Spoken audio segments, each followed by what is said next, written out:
payday lending was the subject of a summit led by Consumer Minister Jo Swinson yesterday. Among other suggestions for regulating the £2 billion industry, some have advocated curbing advertising for these companies. Adverts possibly like this one. Oh, explain the Wonga.com sliders. Sliders!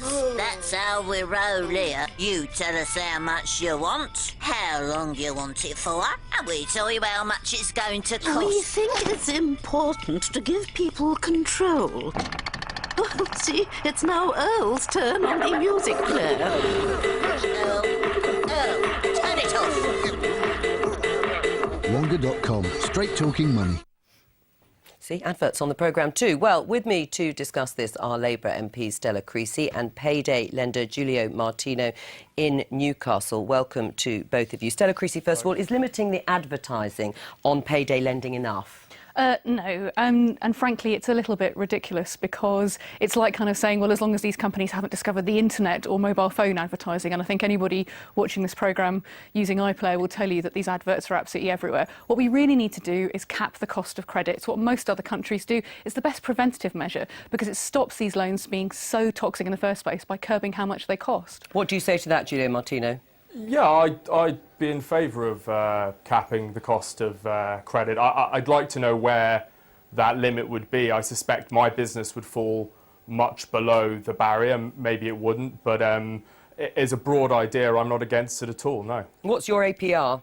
My APR is 296%. APR is a complicated formula. However, that's, I think, lower than, most other companies in the country. Right. I mean, how do you say it's a complicated formula, but some people will just take a breath at 296%. I mean, give me an example. I want to borrow £90, and when do I have, how much time do I have to pay that back, and when does the 296% kick in? The 296% never kicks in real terms. Right. You borrow £90, you pay me back £100 28 days later. In an annual percentage rate, a percentage rate calculated over a year, that's around 130%. APR was a calculation designed to calculate mortgages, very long-term loans. So over a year, the percentage rate would work out as around something like 130%. But over 28 days, you pay back £10 if you borrow 90, yeah. Mm-hmm. Well, put like that, of course, Stella Creasy, you're shaking your head. Does it perform a legitimate function, particularly for people who cannot get credit, who cannot go perhaps to their high street bank, who have a cash flow problem and need to plug that gap? You take your £90, you pay £100 back within a month. Oh, look.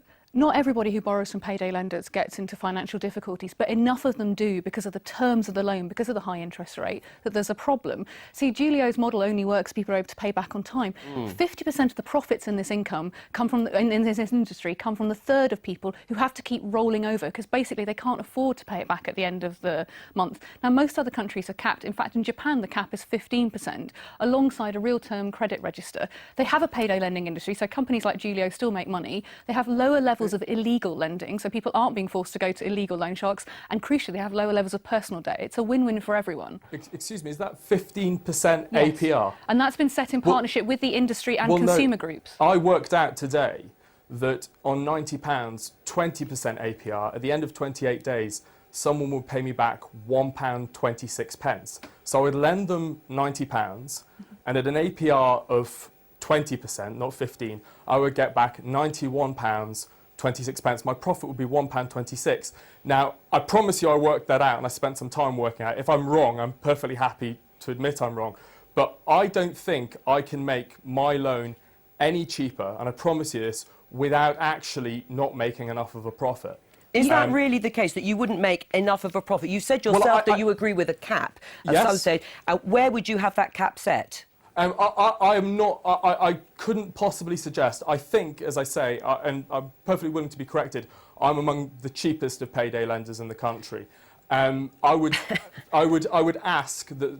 Well, I mean, Wonga's current APR, yes, and if that's what we're going to calculate, somewhere around 5,000%. So between 296 and 5,000, although it's a bad calculation in my opinion, there is a massive gulf. Do you think?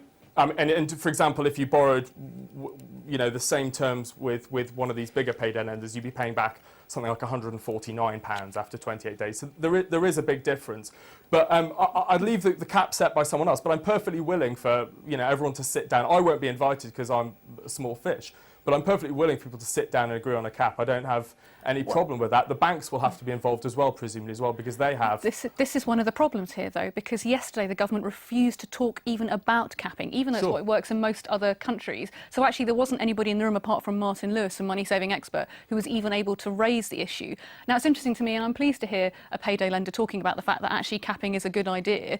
What we need now is the evidence of what a cap would work like in the UK, because that cap in Japan was set in partnership with the industry and consumers based on the Japanese credit market. What is frustrating to me is that we know this is what makes the most difference. We know that there are now 5 million people borrowing in this way, and it's going to get worse over the next couple of months. So why the government can't even talk about such an effective solution is inexcusable when so many people are suffering as a result. What about your clients, if you like, Giulio Martini? Let's talk about them. Who are the sort of people that come to you? They're people that can't get credit cards on the whole. They're people that can't get overdrafts. Maybe there were students that made a mistake 15 years ago, or someone that defaulted on a mobile phone bill, and they simply can't get credit anywhere else. And, because I run a personal service, I meet all my customers face to face. Right. I know all of them by name. And do you turn any of them down because you think they're too vulnerable and because there's no chance of them paying that money back? Yes, because I can't make money. We don't lend to people on benefits. That would be crazy and wrong. We don't. I mean, we're on full-time benefits. If people are in work and get a tax credit, then yes, we'll lend to them. Generally, if someone's earning less than £1,000 a month, we will not give them a loan. We ask to see 60 days bank statements, and I will see those. Me or my uncle, who I run my business with, will actually look at 60 days bank statements, and we turn away either on the phone. We don't do loans over the phone. We do them face to face. All right. We'll turn away people who we can't pay us back. I just want to bring in David Blank. I mean, you put like that, there's a difference. This is a different loan system to the ones we're talking about.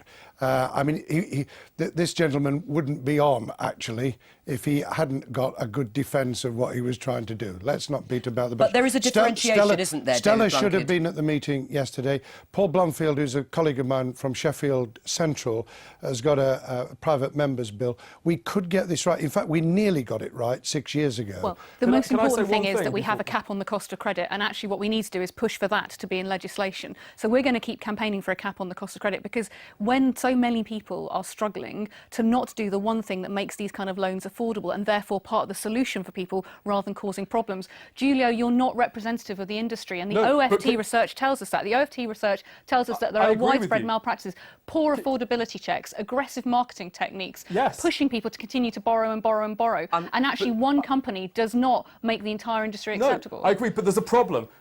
The banks, Briefly. the banks are trying to take my bank account away. In 2 years, I've had to change banks twice. I don't have anyone to go to in 2 or 3 months because no bank will take me. HSBC will fund Ramsdens and people like that. They won't give me a bank account. So I won't be around in a bit. OK, Giulio Martini, I'm going to have to stop there. Just briefly, David Blunkett. I'm just going to say, we nearly cracked it 6 years ago. We then had the global meltdown. We nearly got a scheme where you'd get 25% credit and backed by the government. And if that had gone through, we'd been an entirely different ballgame. All right, Giulio Martini, thank you very much. And to you too, Stella Creasy. Big business gets a pretty poor press a lot of the time. Think of recent stories about corporate tax avoidance. But should we really complain when companies make big profits? One MP, Adam Afriyie, says that we should celebrate when firms do well and that we should be teaching business skills in schools as the best way to improve social mobility. Here's why.